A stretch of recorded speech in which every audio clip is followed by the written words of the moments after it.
नमस्कार दर्शकों, मैं आपका अपना वास्तु सलाहकार नवीन जोशी बनबसा उत्तराखंड से।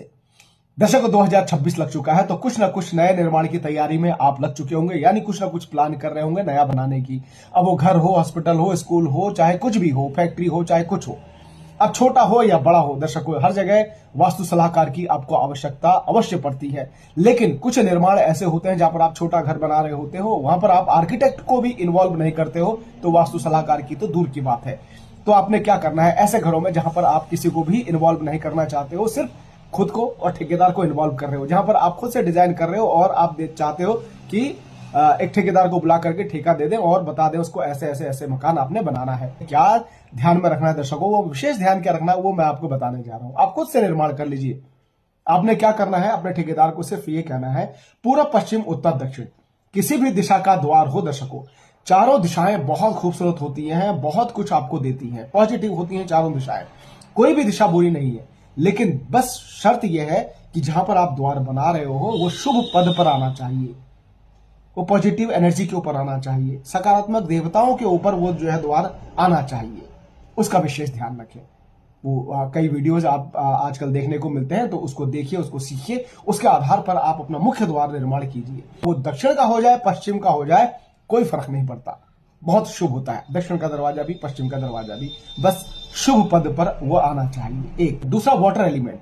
आप घर में बोरिंग कर रहे हो या पानी का कोई भी कार्य कर रहे हो, अंडरग्राउंड वाटर टैंक बना रहे हो, हमेशा वो ध्यान रखना दर्शकों, वो दिशा आपकी या तो उत्तर होनी चाहिए या पूर्व होनी चाहिए। तीसरा, फायर एलिमेंट यानी अग्नि तत्व। जैसे ही आपके दिमाग में अग्नि क्लिक करती है, यानी किचन, उसके अलावा कोई चूल्हा आप बना रहे हो, कच्चा चूल्हा बना रहे हो, घर से बाहर भी आप कुछ ऐसा कार्य करना चाह रहे हो जहां पर आग सेकने के लिए, कोई ऐसी जगह पे आप ठंडी वाली जगह पे रहते हैं जहां पर आग सेकने के लिए भी आप अंगीठी वगैरह लगाते हो, कुछ भी लगाते हो, जहां पर आग आएगी, आग दिमाग में आए नहीं आपके, तो आपने एक ही दिशा सोचनी है, साउथ ईस्ट, अग्नि कोना। दूसरा, वायव्य कोना, यानी उत्तर और पश्चिम के कोने पे भी आप फायर का वर्क कर सकते हो। और दूसरा, साउथ ईस्ट तो अग्नि के लिए सबसे बेस्ट डायरेक्शन होती है। तो तीन बातें आपको क्लियर हो गई।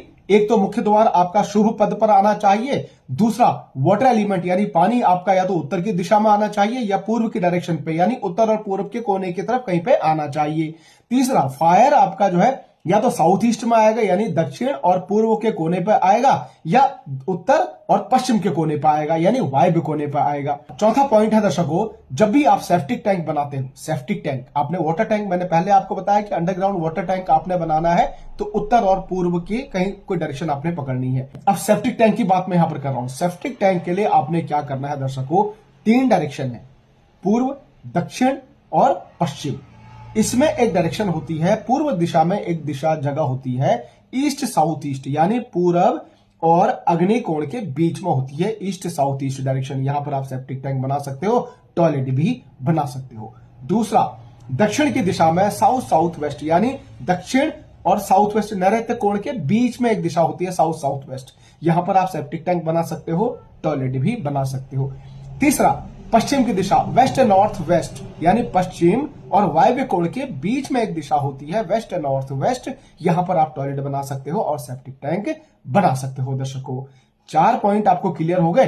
पांचवा है ब्रह्म स्थान। हमेशा विशेष ध्यान रखें दर्शकों, दिमाग में रखिएगा आपने, जब भी ब्रह्म स्थान आपका आता है तो ब्रह्म स्थान किसका है, ब्रह्मा जी का है। सारे हमारे घर में जितनी भी पॉजिटिव एनर्जी होती है यहीं से फैलती है। जैसा कि हमारा ब्रह्म स्थान कौन सा है, नाभि का स्थान, तो नाभि के स्थान पे कभी भी पिलर नहीं आना चाहिए। आज कॉलम पे ही हमारे जो है मकान बनते हैं, तो यहां पर ब्रह्म स्थान देख लीजिएगा, आपका प्लॉट का साइज देख लीजिएगा, उस साइज के हिसाब से एक अपना ब्रह्म स्थान निकाल लीजिएगा। ब्रह्म स्थान निकालने के लिए आपने क्या करना है, प्लॉट के सेंटर पर खड़े हो जाना है। अब एक कोने से दूसरे कोने को क्रॉस में आपने जो है टच करना है। जब क्रॉस पे टच करेंगे तो क्रॉस का सेंटर पॉइंट जो आएगा वो ब्रह्म स्थान आपका होगा।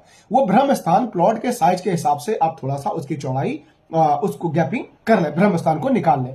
उस ब्रह्म स्थान में आपने कोई भी किसी प्रकार का कॉलम खड़ा नहीं करना है दर्शकों, उसके ऊपर बीम नहीं आने चाहिए, उस ब्रह्म स्थान में दीवार नहीं आने चाहिए। पुराने टाइम पे आपने देखा होगा ब्रह्म स्थान हमेशा खुला सा रहता था, वहां पर तुलसी लगा दी जाती थी ताकि वहां पर पूजा पाठ हो सके। वहां पर धूप अगरबत्ती जब करते थे तो घर में सुगंध फैलती थी, पूजा पाठ होती थी, एनर्जी बनती थी। वहां पर घंटी, शंख और ये सारी चीजें बजती थी तो घर में पॉजिटिव एनर्जी क्रिएट होती थी।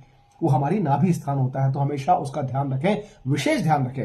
ब्रह्म स्थान में किसी भी प्रकार का भारीपन नहीं आनी चाहिए, कोई अलमीरा नहीं आनी चाहिए, दीवार नहीं आनी चाहिए, कोई कॉलम नहीं आनी चाहिए, ऊपर से बीम भी नहीं जानी चाहिए। इसका विशेष ध्यान रखें दर्शकों। तो किसी भी प्रकार की बीमारियां जब हमारे मध्य स्थान में यानी हमारे ब्रह्म स्थान में यानी हमारी नाभि पर जब दबाव पड़ता है, हमारे पेट से ही हमारी सारी बीमारियां शुरू होती हैं दर्शकों। तो विशेष ध्यान रखें ब्रह्म स्थान का। तो ये कुछ पॉइंट मैंने आपको बताया। अगर खुद से आप निर्माण कर रहे हैं, जहां पर आप स्वयं निर्माण करता है और एक ठेकेदार को आप ठेका दे रहे हो, जहां पर आप किसी को इन्वॉल्व नहीं करना चाहते हो, तो इन विशेष बातों का थोड़ा सा ध्यान रखें। आपका घर बहुत अच्छे से बन जाएगा। और कुछ दोष तो चल जाते हैं, इसमें बहुत ज्यादा इसके पीछे लगने की जरूरत नहीं है। हाँ, मुख्य बातें हमेशा ध्यान रखें जैसा कि मैंने आपको बताई हैं। मुख्य द्वार, टॉयलेट कहां पर बनेगा, सेप्टिक टैंक कहां पर बनेगा, वाटर एलिमेंट यानी अंडरग्राउंड वाटर टैंक कहां पर आपका आएगा, या पानी का नलका आपने कहां पर लगाना है, या बोरिंग कहां पर आपने करनी है। तीसरा, फायर कहां पर आएगा, आपका अग्नि कहां पर जलेगी, उस डायरेक्शन के बारे में हमने बात की। उसके बाद हमने ब्रह्म स्थान के बारे में बात की। तो हमेशा इन बातों का, इन पॉइंट का विशेष ध्यान रखें दर्शकों। जय सिया राम।